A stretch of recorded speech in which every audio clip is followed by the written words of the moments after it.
Hello students, welcome to Gateway Classes. Myself Nidhi Parashar. और बेटा डा की इस लेक्चर सीरीज में आज हम स्टार्ट कर रहे हैं lecture number 7।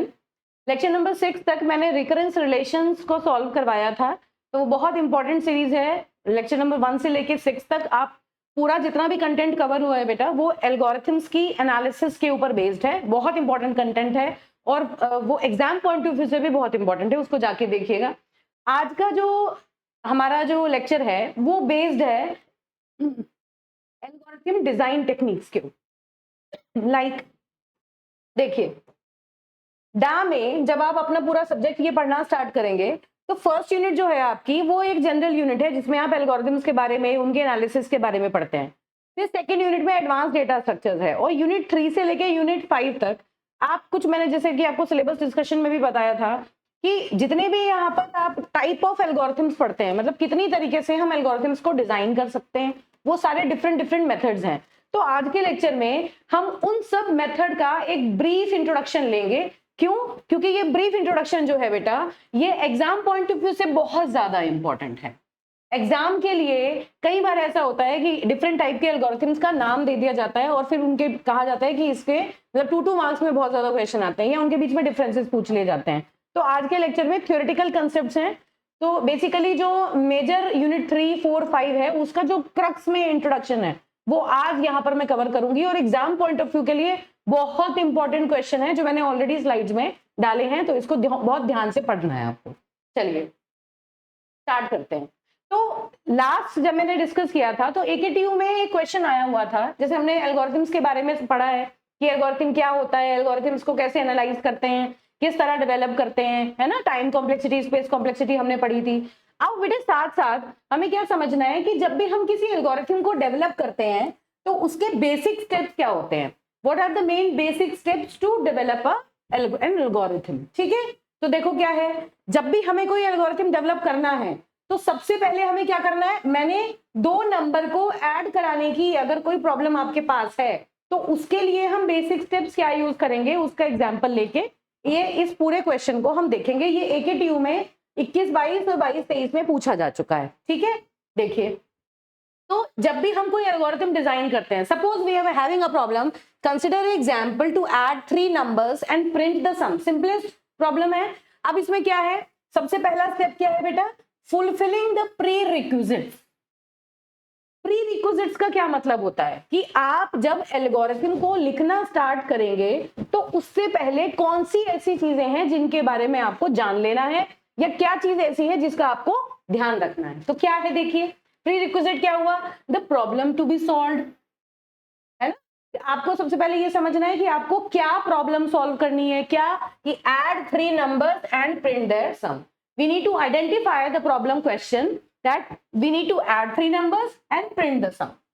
Then the constraints to be considered. Constraints to be considered का मतलब क्या हुआ बेटा कि ये जो नंबर्स हैं इसमें सिर्फ और सिर्फ डिजिट्स होनी चाहिए, कैरेक्टर्स नहीं होने चाहिए। मतलब हम 2 मैथमेटिकल नंबर्स 2 डिजिट्स के या फिर 2 मतलब दोनों जो हमारे नंबर्स हैं वो या तो 1 digit 2 digit, they will comprise only in mathematical digits only. कोई कैरेक्टर या किसी भी टाइप की दूसरी कोई फॉर्मेट में हम जो अमाउंट है, जो वैल्यूज हैं वो नहीं लेंगे। ठीक है, तो this is the constraint that has to be taken into your mind कि जब भी आप डिजाइनिंग कर रहे हैं एल्गोरिथम्स की, जो दो नंबर्स होंगे वो दोनों के दोनों सिर्फ डिजिट्स ही कंप्राइज करेंगे। चलिए तीसरा क्या है, what will be the input to be taken, है ना।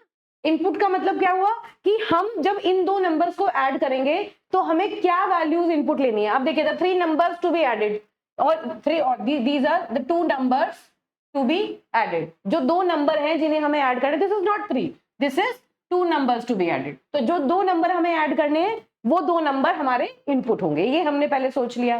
फिर उसके बाद आउटपुट एक्सपेक्टेड कि जब हम ये एल्गोरिथम बनाएंगे तो उसमें हम क्या एक्सपेक्ट कर रहे हैं कि आउटपुट में क्या चीज आएगी, है ना। तो the sum of 3 numbers, the sum of 2 numbers we can say taken as the input, है ना, and it will produce a single integer value. Right, हमें क्या करना है, तो जो 2 नंबर हैं जिन्हें हमें ऐड करना है उसका एडिशन हम करेंगे, 2 नंबर को एज इनपुट लेंगे, ऐड करके उसका आउटपुट प्रिंट कर देंगे। फिर the solution in the given constraint, क्या कि जो सॉल्यूशन है दो नंबर को ऐड करने के बाद जो सॉल्यूशन बना, अच्छा ये जो हम बात कर रहे हैं, एग्जांपल जो हम ले रहे हैं वो 3 नंबर्स का एग्जांपल है, तो all this what is written is valid, there is no problem in that. We just need to understand कि हम अगर 3 नंबर्स को ऐड कर रहे हैं तो 3 हमें वैल्यूज को इनपुट लेना है, 2 नंबर को ऐड करेंगे तो two values has to be inputted. Okay, तो यहाँ पर क्या है कि solution consist of adding the 3 numbers, it can be done with the help of plus operator, bitwise operator और एनी अनदर मेथड। मतलब ये भी कंस्ट्रेंट है कि जो सॉल्यूशन है वो किस पर्टिकुलर प्रॉब्लम, उस पर्टिकुलर प्रॉब्लम को सॉल्व करने के लिए हम कौन सा ऑपरेशन यूज करेंगे। ठीक है, तो ये सारी चीजें हमें पहले से डिसाइड करनी पड़ती हैं। जब भी आप एल्गोरिथम डिजाइन करते हैं तो आप पहले से डिसाइड करें कि उसकी क्या प्रॉब्लम है, उसकी जो कंस्ट्रेंट है वो क्या है, इनपुट क्या लेना है, आउटपुट क्या लेना है, जो सॉल्यूशन है उसको यूज करने के लिए, ये बनाने के लिए कौन कौन से ऑपरेशंस आप यूज करेंगे। ठीक है, अब जो स्टेप नंबर 2 है, उस स्टेप नंबर 2 में आप क्या करेंगे, डिजाइन द एल्गोरिथम। जो एल्गोरिथम है उस एल्गोरिथम को आप डिजाइन करेंगे एज यूजुअल। तो एल्गोरिथम क्या है, step by step solution to a particular problem, you need to design that algorithm. Okay, अब देखिए बेटा, ठीक है, अब जो स्टेप नंबर 3 है, देखिए स्टेप नंबर 3 जो है दैट इज एनालाइज एल्गो, है ना। स्टेप नंबर 3 में क्या है कि you need to analyse the algo, जो भी आपने डिजाइन किया उस पर्टिकुलर एल्गोरिथम को आप एनालाइज कर सकते हैं और साथ साथ उसमें आप उसको टेस्ट करने के लिए उसको इंप्लीमेंट कर सकते हैं। तो क्या कह सकते हैं, testing the algorithm by implementing it, है ना।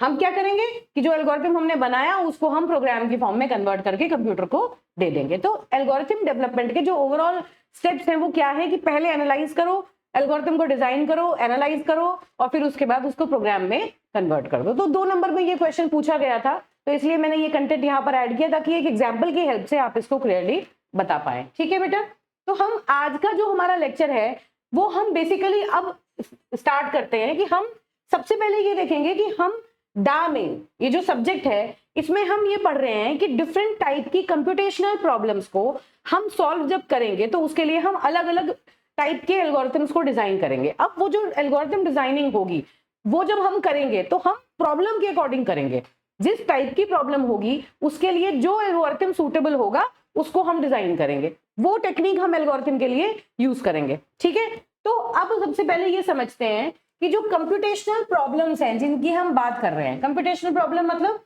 वो प्रॉब्लम जो कंप्यूट हो सकती है, सॉल्वेबल प्रॉब्लम जिसका सॉल्यूशन हम निकाल सकते हैं। वो फिलहाल अगर हम सोचें, अगर मैंने यहाँ पर 2 एग्जाम्पल लिए हैं क्योंकि जो मेन स्ट्रैटेजीज हैं वो इन 2 एग्जाम्पल्स के ऊपर काम करती हैं, है ना। तो सबसे पहली मैंने ली ऑप्टिमाइजेशन प्रॉब्लम और दूसरी मैंने ली बेटा डिसीजन प्रॉब्लम्स। तो जितने भी हम एल्गोरिथम डिजाइन टेक्निक्स आज के लेक्चर में डिस्कस करेंगे उसमें से कुछ डिजाइन टेक्निक्स जो होती हैं वो ऑप्टिमाइजेशन प्रॉब्लम्स के ऊपर काम करती हैं, ज्यादा सूटेबल कहाँ होती है, जहां पर ऑप्टिमाइजेशन प्रॉब्लम होती है, और कुछ टाइप ऑफ स्ट्रेटजीज जो होती हैं वो डिसीजन प्रॉब्लम्स के ऊपर काम करती हैं। तो सबसे पहले हमें इन दोनों के बीच में डिफरेंशिएशन और उनकी क्लैरिटी आनी जरूरी है। ठीक है, तो ऑप्टिमाइजेशन प्रॉब्लम को देखो, ऑप्टिमाइजेशन प्रॉब्लम का मतलब होता है मिनिमाइजेशन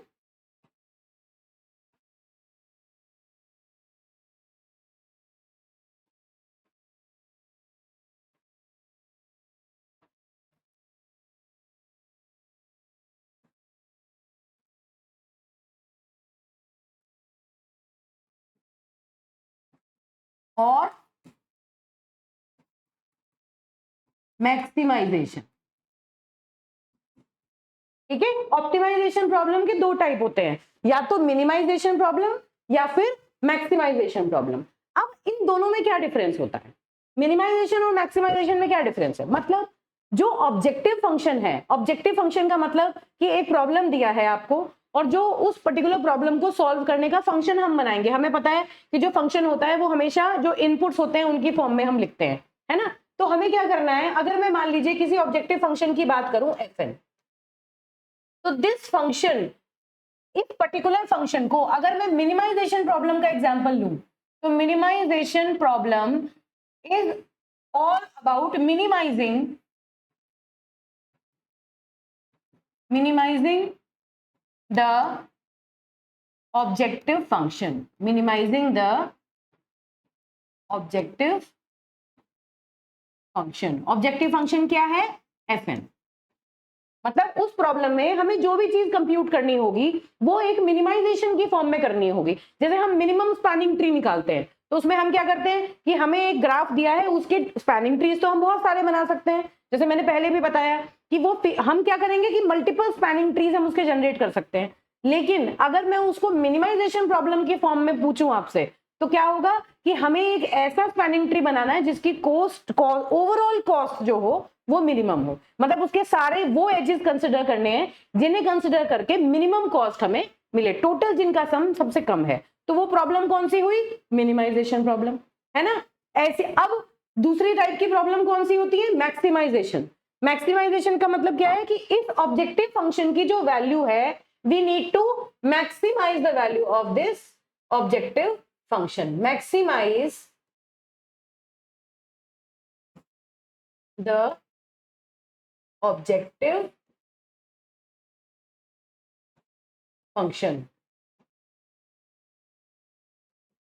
ठीक बात है। तो क्या हुआ, जो मिनिमाइजेशन प्रॉब्लम है वो ऑब्जेक्टिव फंक्शन को मिनिमाइज करने की टेंडेंसी के लिए यूज होती है, और जो मैक्सिमाइजेशन प्रॉब्लम्स हैं वो कौन सी हैं? जिसमें हमें ऑब्जेक्टिव फंक्शन को मैक्सिमाइज करना हो, कि बड़ी से बड़ी वैल्यू को जनरेट करना होता है। जैसे अगर मुझे मान लीजिए कहीं प्रॉफिट जनरेट करना है, मैं किसी रियल लाइफ ऐसी कंप्यूटेशन प्रॉब्लम की बात करूं जहां पर मुझे ऐसी स्ट्रैटेजीज यूज करनी है, ऐसे एल्गोरिथम्स यूज करने हैं जहां मुझे प्रॉफिट मिल रहा है, तो I would always want to increase the profit, है ना, एज मच एज पॉसिबल। तो इस टाइप की प्रॉब्लम को क्या कहते हैं? Maximisation problem. तो हम डिफरेंट टाइप की प्रॉब्लम्स अभी सॉल्व करेंगे अलग अलग एल्गोरिथम्स का यूज करके, डिफरेंट सिनेरियोज को कंसिडर करके। वहां आपको क्लियर हो जाएगा कि ये मिनिमाइजेशन और मैक्सिमाइजेशन प्रॉब्लम क्या होती है।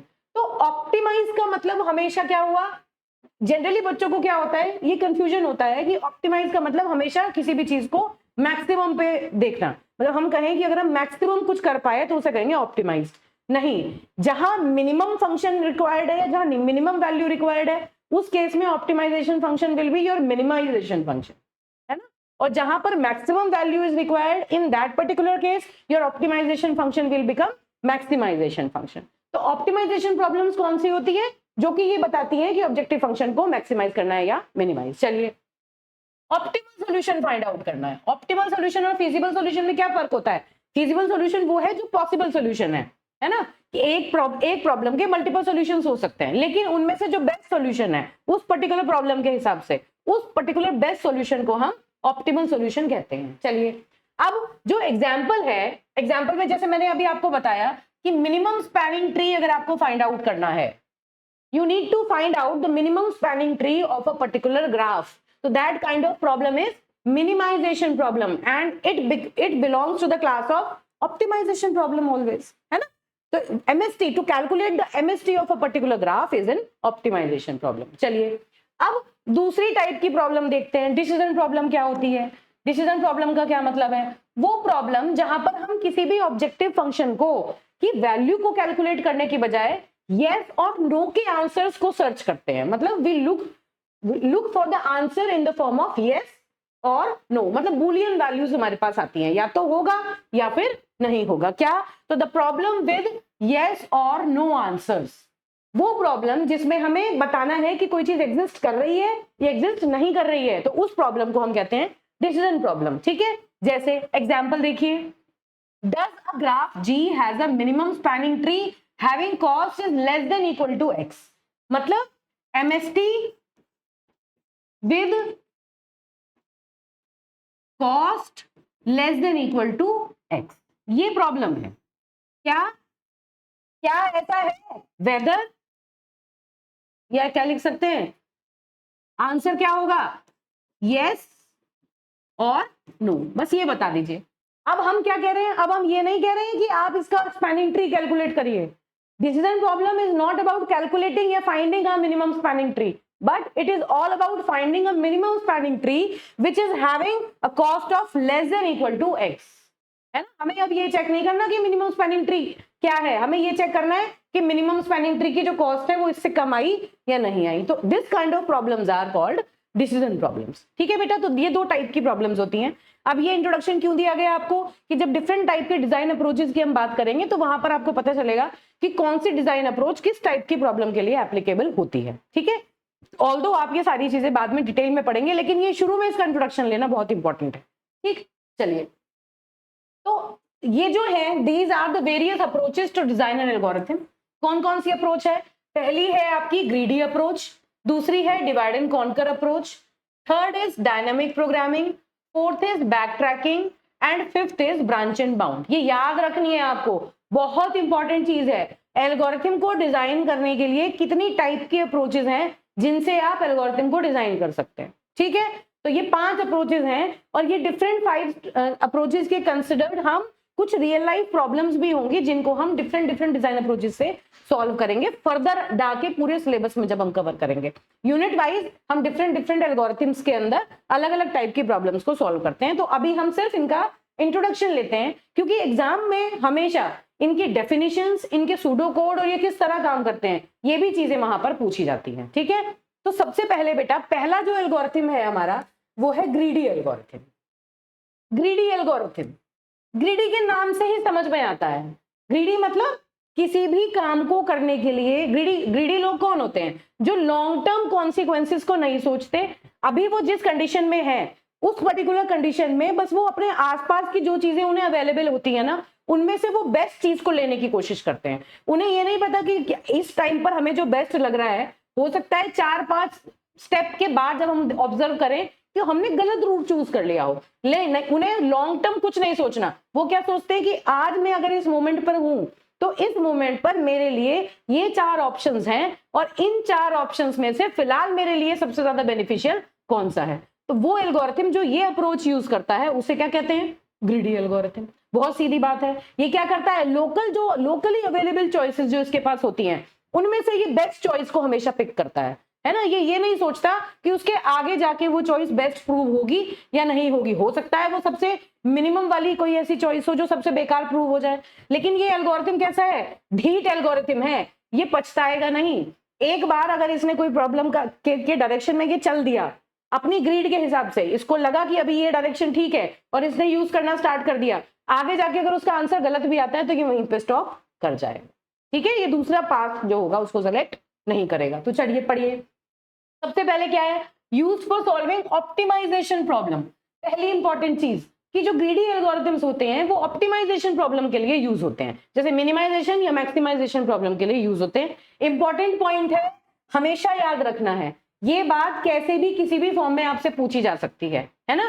ये क्या किस तरह पूछा जा सकता है कि वो एल्गोरिथम एक्सप्लेन करिए जो ऑप्टिमाइजेशन प्रॉब्लम्स के लिए यूज होते हैं। तो greedy method is one of the most basic elementary method which is used to solve the optimization problems। चलिए ये क्या है देखिए, selects the best option available at the moment without worrying that it will bring the overall optimal result or not। ये क्या कहता है कि भाई फिलहाल जो बेस्ट ऑप्शन अवेलेबल है मेरे पास, मैं यहां पर हूं, मुझे ये 3 चीजें हैं मेरे पास, ये 3 ऑप्शन हैं जो अभी अवेलेबल हैं। इन तीनों में से मुझे सपोज यहां पर जाने में जो कॉस्ट है वो मेरी कम लग रही है। सपोज मैंने यहाँ 2 लिखा, यहां तक जाने में मेरी कॉस्ट 3 लग रही है और यहां तक जाने में मेरी कॉस्ट 4 लग रही है ना। तो मैंने क्या करना है? मैंने आगे कुछ नहीं सोचना कि ये किस तरह बढ़ेगा, मैंने ये वाला रूट सेलेक्ट करना और आगे बढ़ जाना। तो ग्रीडी एल्गोरिथम क्या कहता है कि आप जिस मोमेंट पर जहां खड़े हैं उस टाइम जो लोकली आपको चॉइसेस अवेलेबल है उनमें से बेस्ट चॉइस आप सेलेक्ट कर ले। जरूरी नहीं है कि वो आगे जाके भी आपको ऑप्टिमल ही मिले, जरूरी नहीं है कि आप हमेशा उसको बेस्ट पाथ की तरह ही चुने, और इसको कोई फर्क भी नहीं पड़ता, ये एल्गोरिथम हमेशा लोकल चॉइस लेके आगे बढ़ जाएगा। ठीक है, चलिए। Never reverses the earlier decision even the choice is wrong. जो मैंने आपसे भी कहा कि चाहे गलत चॉइस इसने सेलेक्ट कर ली तब भी ये उसी डायरेक्शन में चलता चला जाता है, चाहे इसकी चॉइस जो हो वो रॉन्ग क्यों ना हो। It works in a top down approach. Top down का मतलब क्या होता है कि मान लीजिए मैं अभी यहाँ पर किसी नोड पर हूं तो हम हमेशा नीचे की डायरेक्शन में चलेंगे, इस तरह चलेंगे, इससे आगे फर्दर डायरेक्शन में चलेंगे। तो जहां से हमने प्रॉब्लम को सॉल्व करना स्टार्ट किया हम उससे ऊपर से नीचे की तरफ ही चलेंगे। तो this particular approach is called as top down approach. ठीक है बेटा, चलिए। अब इसके जो ग्रीडी एल्गोरिथम्स हैं, जितने भी ग्रीडी एल्गोरिथम हैं उनमें से कुछ एग्जांपल्स मैंने यहाँ पर लिखे हुए हैं। जैसे पहला एग्जांपल है फ्रैक्शनल नैपसैक प्रॉब्लम। ये सारी प्रॉब्लम्स हम डिटेल में डिस्कस करेंगे, बहुत इंपॉर्टेंट प्रॉब्लम्स है एग्जाम के लिए। फिर Prim's and Kruskal's algorithms to find MSTs, ये आपने डेटा स्ट्रक्चर में भी पढ़ी है। प्रिम्स और क्रुस्कल्स एल्गोरिथम्स आपने पढ़ी है ना, जहां पर हम एमएसटी को फाइंड आउट करते थे। ऐसे ही आपने मिनिमम या जो शॉर्टेस्ट डिस्टेंस है, single source shortest path, all pair shortest path, ये शॉर्टेस्ट पाथ एल्गोरिथम्स आपने पढ़े हैं ना। ये सारे एल्गोरिथम्स भी हम, डिक्स्ट्राज एल्गोरिथम आपने पढ़ा है, वो भी सारा ग्रीडी मेथड के ऊपर ही बेस्ड है। ठीक है, तो देखिए, तो ये तो हुई इसकी बेसिक डेफिनेशन। अब एग्जाम में कई बार इस तरह से भी पूछा जाता है कि आप पहले तो ये बताइए कि ग्रीडी मेथड होता क्या है ना, ये ग्रीडी एल्गोरिथम होता क्या है, और साथ साथ उसका सूडो कोड लिखिए। सूडो कोड का मतलब एल्गोरिथम इस तरह से लिखिए कि वो पता चल जाए, हमें क्लियर पिक्चर बने कि जो ग्रीडी एल्गोरिथम्स होते हैं वो एक्चुअली काम किस तरह करते हैं। तो चलिए इसका सूडो कोड देखते हैं। ग्रीडी एल्गोरिथम में अगर मैं ग्रीडी एल्गोरिथम की बात करूं तो ये एल्गोरिथम का सिग्नेचर है, जो ये बताता है कि एल्गोरिथम ये ग्रीडी एल्गोरिथम का है। ये सिग्नेचर लाइन है पहली वाली, है ना। अब क्या है, ए क्या है, ए और एन दो इनपुट्स हमने इसे दिए। ए एक एरे है या एक अवेलेबल ऑप्शंस है, यू कैन से, हमारे पास a set of available options है जिसको हमने कहा ए, और टोटल उसको कहा है 1 से लेके n तक चलेगा। तो हमारे पास n नंबर ऑफ इनपुट्स हैं जिसमें से हमें सिलेक्ट करना है। ठीक है, क्या है, जब हम स्टार्ट कर रहे हैं तो हमारे पास a क्या है, एक अवेलेबल ऑप्शंस जिसमें हमारे पास n नंबर ऑफ इनपुट्स हैं स्टार्टिंग फ्रॉम 1 to n। अब देखिए, अब ये क्या है सॉल्यूशन, ये एक सॉल्यूशन सेट है। Initialise the solution set, you can say this is a set. तो हमने क्या किया, सॉल्यूशन सेट को हमने इनिशियलाइज कर दिया, किससे, 0 से, या आप इसको 5 भी ले सकते हैं। अगर मैं सेट की फॉर्म में इसे दिखाऊं तो दिस में बी 5। क्या है, I have initialised the solution set with 5, मतलब अभी सॉल्यूशन सेट में कुछ नहीं है, मैंने एक एम्प्टी सॉल्यूशन सेट यहां पर ले लिया। अब देखिए, for i is equal to 1 to n do, क्या करना है मुझे, जितनी भी अवेलेबल चॉइसेस हैं उनमें से मुझे एक चॉइस को सेलेक्ट करना है। जो अवेलेबल ऑप्शंस हैं उन अवेलेबल ऑप्शंस में से मुझे किसी एक पर्टिकुलर ऑप्शन को सेलेक्ट करना है। जो ऑप्शन मैंने सेलेक्ट किया उसको मैंने x में डाल दिया। तो x क्या है, x वो वेरिएबल है जिसमें एक पर्टिकुलर टाइम पर जो चॉइस सेलेक्ट की गई, जो चीज, जो ऑप्शन हमने चूज किया, that option, that chosen option is set to be as x। तो a है नंबर ऑफ अवेलेबल ऑप्शंस, और इन अवेलेबल ऑप्शंस में से एक ऑप्शन मैंने सेलेक्ट किया, ये क्या है, a is the number of available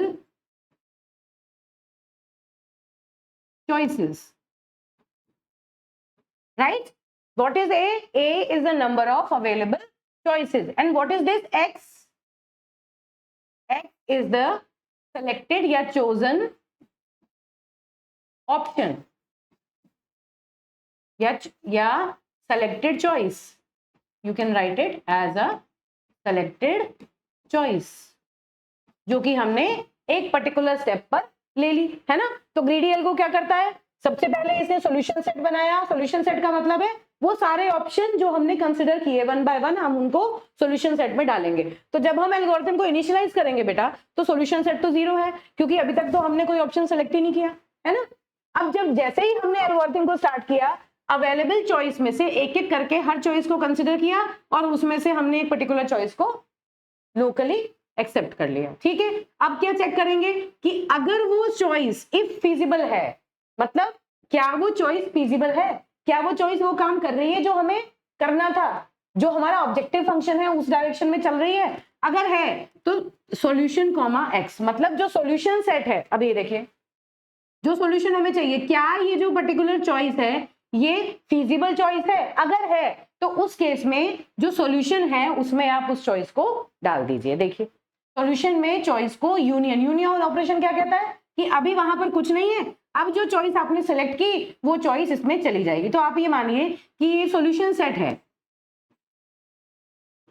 ना, जो शुरू में एम्प्टी है। अब एक एक करके हम कोई चॉइस लेंगे। सपोज मैंने ली x, फिर मैंने ली x1 या x1 x2, इस तरह से हम ले सकते हैं। The first choice is suppose x1, second is x2, third is x3 and so on. जितनी भी चॉइसेस होंगी वो सारी की सारी आपके सॉल्यूशन सेट में आ जाएंगी, and this is your solution, and then we will return this particular solution. तो क्या कहती है ग्रीडी एल्गोरिथम? ग्रीडी एल्गोरिथम सीधी सीधी ये बात कहती है कि हमें लॉन्ग टर्म से कोई मतलब नहीं, लोकली अवेलेबल जितनी भी चॉइसेस हैं उन चॉइसेस में से जो मुझे अभी बेस्ट लगती है हम उसे सेलेक्ट करेंगे और आप ना आगे बढ़ जाएंगे और चेक करेंगे, अगर वो फिजिबल चॉइस होगी तो सॉल्यूशन सेट में उसे डाल दें। ठीक बात है। तो this is the pseudo code, this is very important as far as exam is concern, important for exam. ठीक है, कई बार पूछा जा चुका है, जब मैं एकेटीयू के क्वेश्चंस आपको दिखाऊंगी वहां पर भी ग्रीडी एल्गोरिथम की सूडो कोड कई बार पूछी जा चुकी है। और बेटे देखिए, एग्जाम में अगर कोई आपसे पूछता है what do you mean by greedy algorithm और एक्सप्लेन ग्रीडी एल्गोरिथम, और आपसे कोई सूडो कोड नहीं भी पूछता, तो ये सूडो कोड अगर आप लिख के आएंगे तो आपको फुल मार्क्स मिलेंगे। ठीक है, ये बहुत इंपॉर्टेंट होता है लिखना।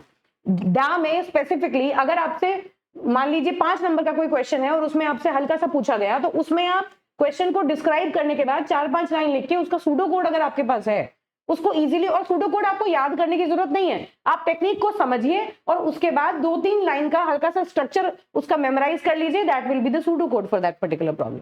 Okay, and this is important to write. चलिए अब ये देखिए क्या है फंक्शंस, इसका थोड़ा सा डिस्क्रिप्शन यहां पर मैंने लिखा हुआ है। The function selects an input from ए।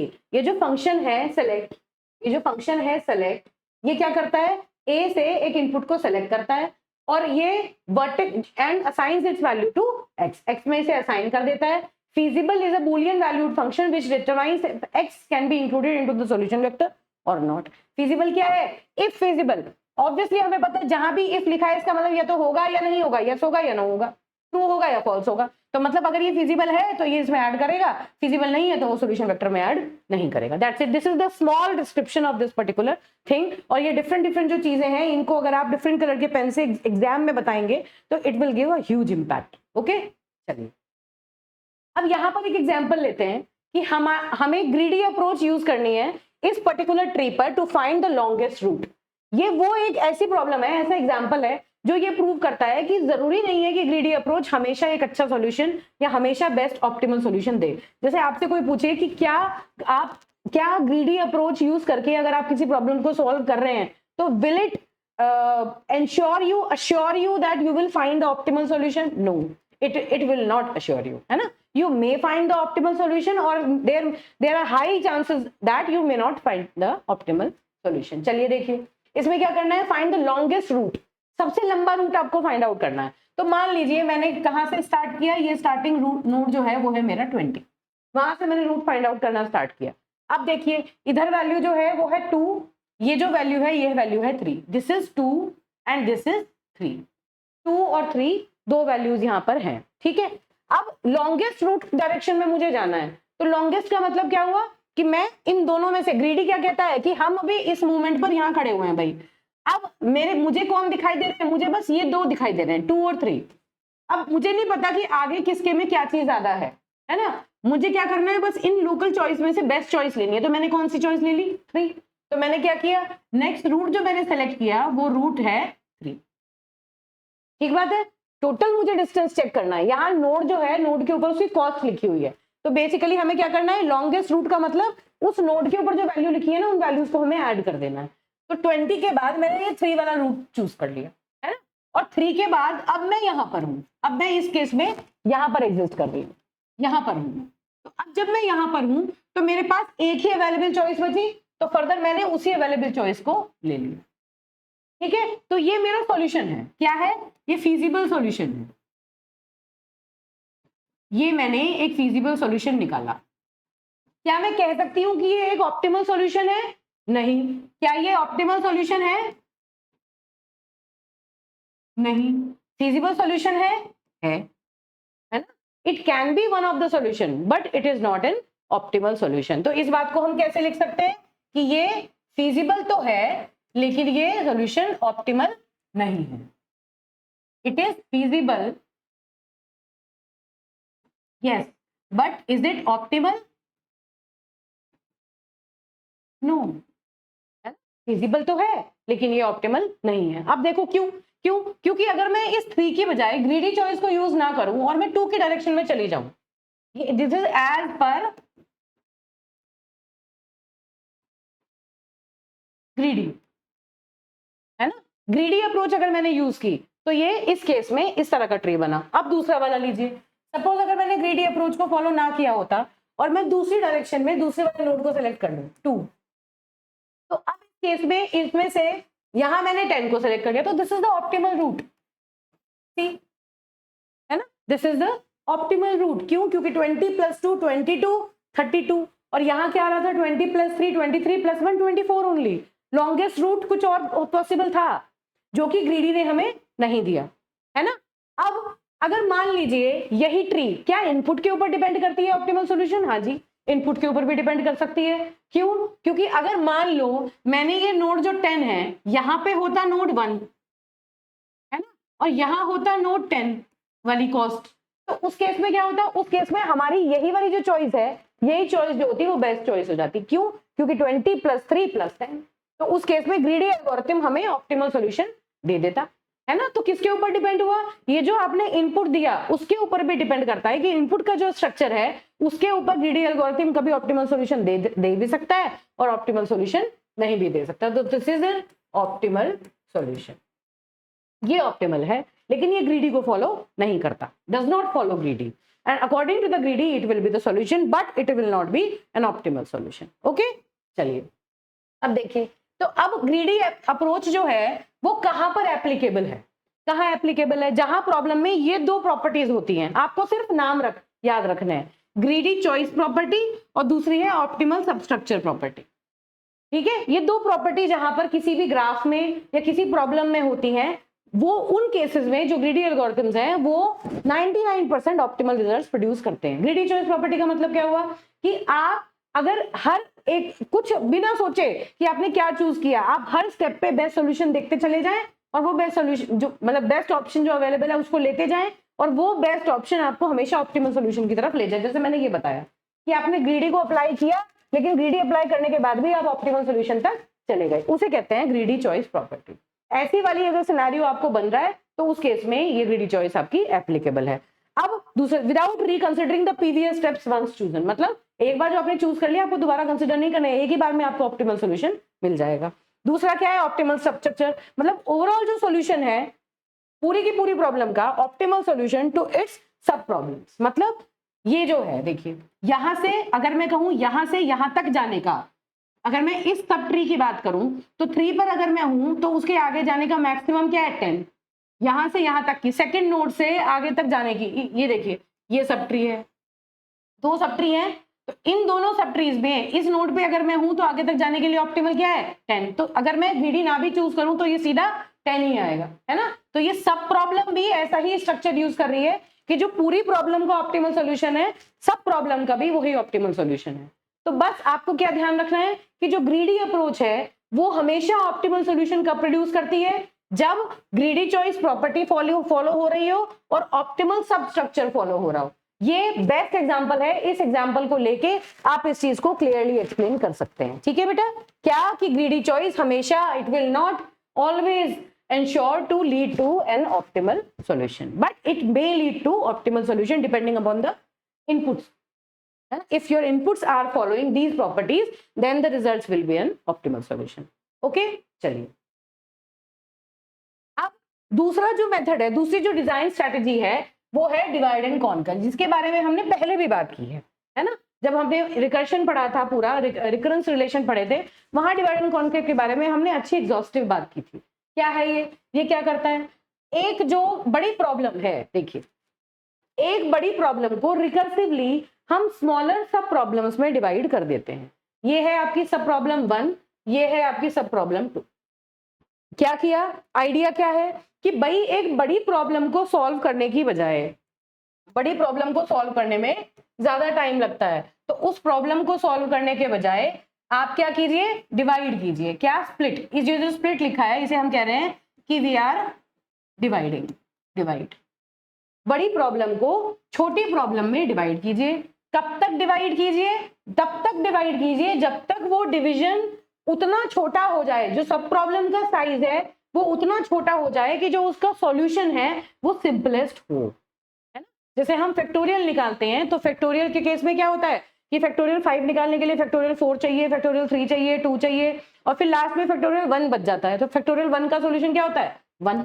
तो हमें क्या करना है कि एक बड़ी प्रॉब्लम को सॉल्व करने के लिए उस प्रॉब्लम को रिकर्सिवली छोटी प्रॉब्लम्स में डिवाइड करना है ना। और उन छोटी प्रॉब्लम्स को सॉल्व करना है, फिर उसके बाद एक एक करके उन सबको आपस में मर्ज कर देना। क्या है ये डिवाइड एंड कॉन्कर? देखिए, the main problem is divided into 2 sub problems and this sub problem is further divided into multiple sub problem. Then we will compute the sub problem, मतलब we will calculate the sub problem, और जो उनके जो results आएंगे those results will be merged. जब इन दोनों के रिजल्ट्स आएंगे that would be merged and then final the solutions of those sub problems will be merged to form the solution of the main problem, है ना?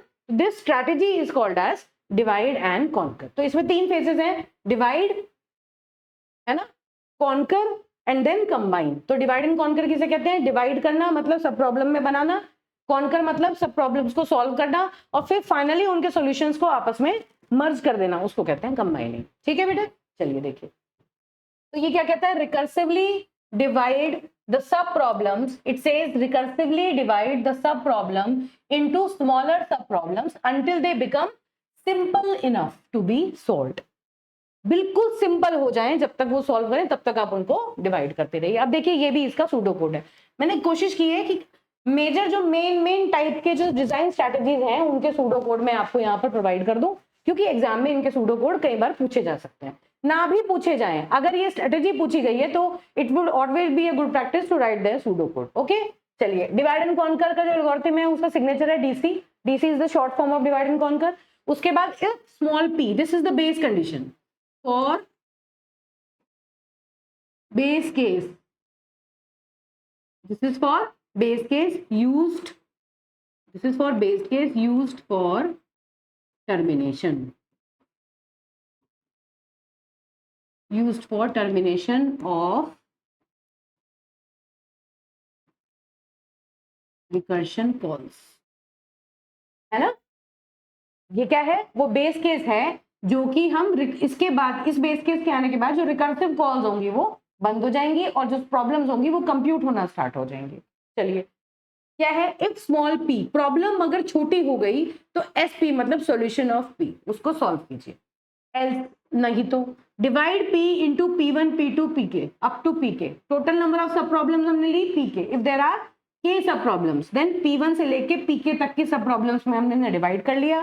Divide and conquer individually इनके ऊपर लगाया, मतलब जैसे मैंने अगर P से P1 बनाया, P2 बनाया, तो हम इनको फर्दर भी डिवाइड कर सकते हैं। कैसे? देखिए, ये अगर ये P है, दिस इज P, तो this is P1 P2 P3 P4 and so on. This is P1 P2 P3 P4 P5, है ना? और इसके आगे भी हम इन्हें फर्दर डिवाइड कर सकते हैं। तो जिस तरह हमने इस पर्टिकुलर प्रॉब्लम से रिकर्सिवली मल्टीपल प्रॉब्लम बनाई, ऐसे ही फर्दर भी हम इनको डिवाइड कर सकते हैं। तो ये क्या कहता है कि जो काम आपने सबसे ऊपर वाले नोड पर किया वही काम आप इंडिविजुअल नोड्स पर भी करेंगे। और कब तक करेंगे? जब तक आपको बेस केस नहीं मिल जाता। जैसे ही बेस केस मिलेगा आप सॉल्यूशंस बनाएंगे और फिर उसके बाद सारे सॉल्यूशंस को, जो डीसी P1 मतलब जब आपने ये रिकर्सिव कॉल P1 के लिए किया, वही रिकर्सिव कॉल P2 के लिए किया, तो जितने भी इनके सॉल्यूशंस आएंगे उन सबको आप फाइनली कंबाइन कर देंगे और ये सारे सॉल्यूशंस को कंबाइन करके आपको मेजर प्रॉब्लम का जो सॉल्यूशन होगा वो मिल जाएगा। तो आइडिया क्या है? क्या देखिए, जब तक प्रॉब्लम स्मॉल ना हो जाए तब तक, जैसे ही स्मॉल इनफ प्रॉब्लम हुई उसका ऑब्वियस सॉल्यूशन है, सॉल्यूशन जनरेट कर दीजिए, सॉल्व कीजिए। नहीं तो प्रॉब्लम को डिवाइड करते रहिए। सेम अप्लाई को एल्गोरिथम को रिकर्सिवली हर सब प्रॉब्लम के ऊपर अप्लाई कीजिए जब तक वो बेस केस में ना पहुंच जाए। बेस केस पहुंचने के बाद उसको सॉल्व कीजिए और फिर सारे सॉल्यूशंस को कंबाइन करके मेजर प्रॉब्लम का सॉल्यूशन फाइंड आउट कर दीजिए। तो this is your divide and conquer approach. बहुत इंपॉर्टेंट है, मल्टीपल केसेस में हम यूज कर चुके हैं और आगे भी हम बहुत सारी सॉर्टिंग टेक्निक्स पढ़ेंगे जहां पर हम इसको डिटेल में पढ़ेंगे। ठीक है बेटा, चलिए अब देखिए ये रहा एग्जाम्पल क्या है, मर्ज सॉर्ट और quick sort. These are the easiest and most important examples of divide and conquer. कौन कौन से? मर्ज सॉर्ट और क्विक सॉर्ट। आप पढ़ भी चुके हैं डेटा स्ट्रक्चर में, इस बात का आपने आइडिया पहले भी लिया हुआ है। अब जो तीसरी टाइप की अप्रोच है वो है डायनेमिक प्रोग्रामिंग। इंपॉर्टेंट है, किस रेस्पेक्ट में इंपॉर्टेंट है कि देखने में तो ये बिल्कुल डिवाइड एंड कॉन्कर जैसी लगती है। जब हम रिकर्शन की बात करते हैं, रिकर्शन क्या करता है? रिकर्शन बेसिकली एक ही प्रॉब्लम को स्मॉलर सब प्रॉब्लम्स में डिवाइड करता है जब तक हम बेस केस पे नहीं पहुंच जाते, है ना? यही काम डिवाइड एंड कॉन्कर भी करता है। तो डिवाइड एंड कॉन्कर स्ट्रेटेजी को जब भी हम इंप्लीमेंट करते हैं तो बेसिकली हम रिकर्सिव फंक्शन कॉल्स का यूज करके ही करते हैं, है ना? जब भी हम डिवाइड एंड कॉन्कर को इंप्लीमेंट करते हैं हम रिकर्शन यूज करते हैं। तो अब उस केस में है क्या, देखिए समझिए पहले। डायनेमिक प्रोग्रामिंग भी बिल्कुल वैसे ही काम करता है कि एक प्रॉब्लम को सब प्रॉब्लम्स में डिवाइड करता है, फिर उन सब प्रॉब्लम्स को सॉल्व करता है, फिर फाइनली उनके रिजल्ट्स को कंबाइन कर देता है। लेकिन अब होता क्या है, डिफरेंस क्या है? जब हमारे पास डिवाइड एंड कॉन्कर है तो हमें डायनेमिक प्रोग्रामिंग क्यों चाहिए? देखिए, divide and conquer is efficient when सब प्रॉब्लम्स आर इंडिपेंडेंट। इंपॉर्टेंट चीज है इंडिपेंडेंट। इंडिपेंडेंट का मतलब कि अगर मैंने एक प्रॉब्लम डिजाइन की, डिस्टिंक्ट सब प्रॉब्लम्स हैं, सपोज ये है P, इसकी मैंने दो प्रॉब्लम बनाई, P1 P3 बनाई, सपोज P1 P2 P3, इसके फर्दर बनाई P4 P5,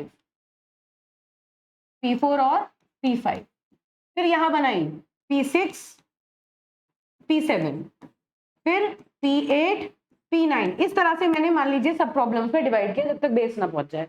अब देखिए यहां पर बेटा हो सकता है जब हम normal divide and conquer use करते हैं तो होता क्या है कि मान लीजिए P8 दिस इज P9, मान लीजिए P8 और P9 दोनों सेम है।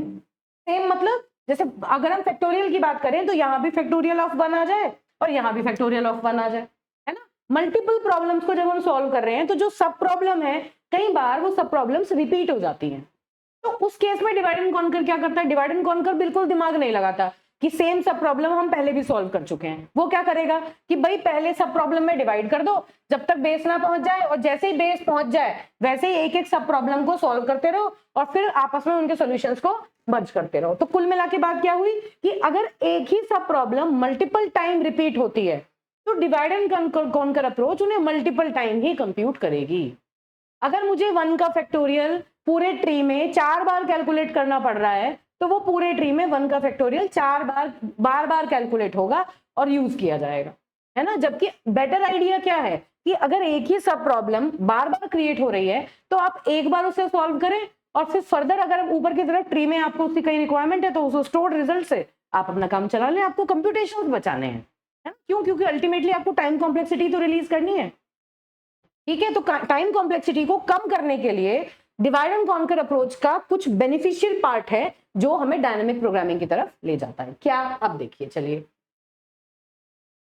देखिए तो क्या है ये, कहा डिवाइड एंड कॉन्कर, कहा जहां इंडिपेंडेंट प्रॉब्लम्स है वहां डिवाइड एंड कॉन्कर यूजफुल है। इन केस ऑफ रिपीटेड सब प्रॉब्लम्स, रिपीटेड सब प्रॉब्लम्स का मतलब जहां पर सब प्रॉब्लम्स जो है वो हमारी रिपीट हो रही है, it does much more computation then expected.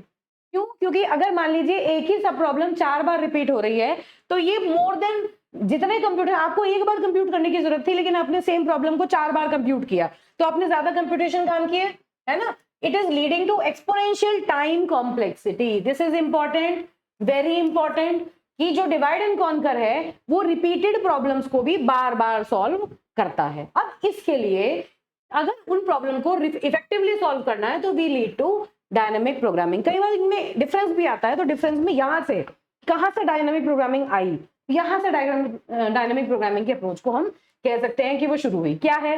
It is used for solving optimization problems again, है ना। Divide the main problem into smaller sub problems, वही जो डिवाइड एंड कॉन्कर करता है कि जो मेन प्रॉब्लम है उसको स्मॉलर सब प्रॉब्लम्स में डिवाइड करो। लेकिन अब देखो ओवरलैपिंग सब प्रॉब्लम्स यूजफुल कहां है? ओवरलैपिंग सब प्रॉब्लम। ओवरलैपिंग का मतलब कि एक ही टाइप की सब प्रॉब्लम्स मल्टीपल टाइम आपको दिखाई दे रही हैं, ठीक है बेटा, उसे कहते हैं ओवरलैपिंग सब प्रॉब्लम्स। अब सॉल्व ईच सब problem and store the solution in a table और अरे। बात वही हो गई, हम क्या कह रहे हैं कि हर सब प्रॉब्लम को सॉल्व करो लेकिन बस एक बार सॉल्व करो और उसके सॉल्यूशन को कहीं स्टोर करके रख लो। जब अगली बार सेम सब प्रॉब्लम आए तो उस टेबल में से जिसमें आपने स्टोर किया या फिर एक एरे जिसमें आपने स्टोर किया उसमें से उठा के आप यूज कर लो। तो ऑब्वियस सी बात है कि अगर हम डिवाइड एंड कॉन्कर की बात करें तो उसकी स्पेस कॉम्प्लेक्सिटी कम होगी कंपैरेटिवली, लेकिन जो डायनामिक प्रोग्रामिंग है उसकी स्पेस कॉम्प्लेक्सिटी हाई होगी। क्यों? क्योंकि हम यहाँ पर एक एडिशनल स्टोरेज स्पेस यूज कर रहे हैं इंटरमीडिएट रिजल्ट्स के लिए, है ना। चलिए, use stored solutions to build up the solution to the main problem. वही जो बात कही कि जो सॉल्यूशंस आपने स्टोर किए हैं उन्हें उठा के मेन प्रॉब्लम का सॉल्यूशन बनाने में यूज कर लीजिए। अब avoid redundancy bye storing the solutions and ensures that each sub problem is solved only once। जो मैंने आपसे बात कही वही टेक्स्ट इसमें लिखा है। जब आपको इसका पीडीएफ मिलेगा तो वहां ये इसलिए लिखा है कि आप इसको एक बार रीड आउट करके जाएंगे तो आपको ये याद रहेगा बेटा। अब एग्जांपल क्या है? Fibonacci series. This is the easiest example of this particular dynamic programming solution. बहुत सारी हैं, 01 नैपसैक प्रॉब्लम हम सॉल्व करेंगे, सम ऑफ सबसेट प्रॉब्लम हम सॉल्व करेंगे इस पर्टिकुलर अप्रोच का यूज करके। वो सारी बातें आपकी अंडरस्टैंडिंग धीरे धीरे जब आप पढ़ेंगे उन्हें क्लियर होगी। लेकिन मैं फिबोनाची सीरीज आप लोग जानते हैं, इसका नो हाउ आपको है, तो इसका एक एग्जाम्पल लेके आपको मैं यहाँ पर बताती हूँ क्लैरिटी से, तो आपको ये पिक्चर बिल्कुल क्लियर हो जाएगी कि इस बात का क्या मतलब है। चलिए देखिए, देखिए बेटा, ये एक रिकर्सिव सॉल्यूशन है जिसकी मैं बात कर रही हूँ। ये वाला जो सॉल्यूशन है, this problem solution is a recursive solution.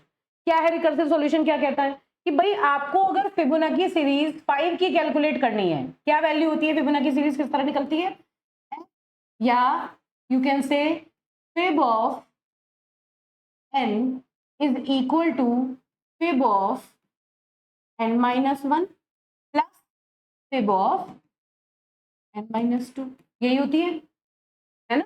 fib of n is equal to fib of n minus 1 plus fib of n minus 2, बिल्कुल यही फॉर्मूला है।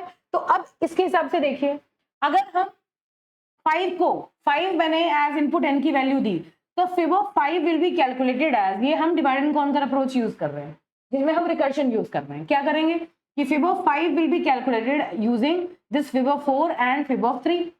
अब हम इन्हें रिकर्सिवली फर्दर ब्रेक करें तो fib of 4 will be calculated using fib of 3, fib of 2, 3 will be calculated using fib of 2, 1 and 2 will be calculated using fib of 1 and fib of 0, है ना। इसी तरह ये पूरा का पूरा जो ट्री है ये बनाया हुआ है। अब ये डिवाइड एंड कॉन्कर अप्रोच है। ये क्या कहता है कि आप तब तक डिवाइड कीजिए जब तक आप बेस कंडीशन पे ना पहुंच जाएं। बेस कंडीशन हमने क्या रख रखी है, fib of 0, है ना। तो हमने क्या किया, हमने ये fib of 0 को भी कंप्यूट किया, 1 को भी कंप्यूट किया, फिर जब हमने 1 को यहाँ कंप्यूट कर लिया तो हमने 1 को यहाँ दोबारा कंप्यूट किया। क्यों किया भाई, जब हमने यहाँ 1 को कंप्यूट कर रखा था तो हम इसे कहीं स्टोर कर सकते थे, लेकिन हमने स्टोर नहीं किया। हमने क्या किया, देखिए यहाँ fib of 1 दोबारा आया, यहाँ भी रिपीट हुआ, है ना। क्या हो रहा है देखिए ध्यान से, fib of 1 कितनी बार रिपीट हो रहा है, यहाँ भी रिपीट हो रहा है, यहाँ भी रिपीट हो रहा है, यहाँ भी रिपीट हुआ, यहाँ भी रिपीट हुआ, यहाँ भी रिपीट हुआ। तो एक ही सब प्रॉब्लम कितनी बार रिपीट हुई बेटा, देखिए इसको थोड़ा सा बड़ा कर लेते हैं ताकि आपको क्लियरली दिखाई दे। तो fib of 1 कहाँ रिपीट हुआ, यहाँ रिपीट हुआ, यहाँ रिपीट हुआ, ये और ये, बताइए कितनी बार रिपीट हुआ, 5 बार रिपीट हुई। एग्जैक्टली एक ही सब प्रॉब्लम को हमने कितनी बार रिपीट कर दिया, 5 बार, और 5 बार ये अलग अलग हमने कंप्यूट की। ऐसा नहीं है कि एक बार हमने कंप्यूट कर लिया और उसके रिजल्ट्स को स्टोर करा, नहीं, हर बार जितनी बार हम ट्री में गए उतनी बार हमने इस प्रॉब्लम्स को कंप्यूट किया और फिर धीरे धीरे करके एक एक करके हम उन्हें मर्ज करके फाइनल प्रॉब्लम का सॉल्यूशन हमने निकाल दिया, है ना। अब इस प्रॉब्लम को सॉल्व करने के लिए ये जो एग्जांपल है ये है डायनामिक प्रोग्रामिंग। ये क्या कहता है कि देखिए इसी ट्री की बात कर रहे हैं हम, fib of 5 हमें कैलकुलेट करना है। fib of 5 के लिए fib of 4 और fib of 3 यहाँ पर है ना। इस डायरेक्शन में तो हम बाद में ही आएंगे, पहले लेफ्ट साइड में पूरा प्रोसीड कर लेंगे। भाई इसे हटा देते हैं, अगर मैं इस डायरेक्शन में आऊं तो हम लेफ्ट साइड में चलें पहले। तो fib of 5 मुझे कैलकुलेट करना है, तो fib of 4 से कैलकुलेट होगा। fib of 4 कैसे कैलकुलेट होगा, fib of 3 से कैलकुलेट होगा। fib of 3 कैसे होगा, 2 और 1 से कैलकुलेट होगा। और हम लेफ्ट साइड में चले जा रहे हैं तो fib of 2, fib of 1 और fib of 0 से कैलकुलेट होगा। ठीक है बेटा, तो हमने क्या किया, सबसे बॉटम वाले लेयर पे जब हम आ गए तो इस वाले लेवल पर हमने fib of 0 को सॉल्व किया और fib of 1 को सॉल्व किया।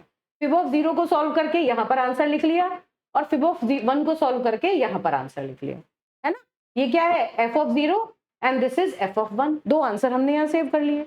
अब जब हमने इन दोनों के सॉल्यूशंस को कंबाइन किया तो क्या मिला हमें, f of 2, उसको हमने क्या सेव किया, f of 2 पे।